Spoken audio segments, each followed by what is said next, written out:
unyama, yes ndizawuzithetha ke ngokwezinto kakuhle ndingabe ndiphaphazela ndisemoyeni apha because le nto yasiphazamisa izinto zikaThixo zibhudeke endleleni. Ke ndibuyile ndikunyama. Uthini uNomfuzo Duda, welcome back, thank you honey. Ndibuyile ndixoleleni nakuvele kwaphela zibhetri uba iphelela ntoni ibhetri yam andiyazi because le fowuni iyathatha phana ii-hours ezininzi before icime wese ndisathethe only for 2 hours. Ke so amadimoni aqala izinto zabo angandiqheli kakubi mna ndithe andiyotshumi amadimoni ndithe futhi I am coming for you demon kulo nyaka. Kufanele kwawa namaziko kuninzi guys endilana nako right now, kuninzi ke Mhlanga uthi oko ndilinde wena sisana. Stop it Mhlanga, stop it.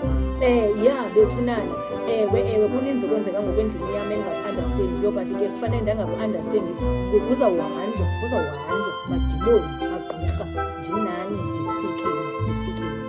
Uthini ukhanyisa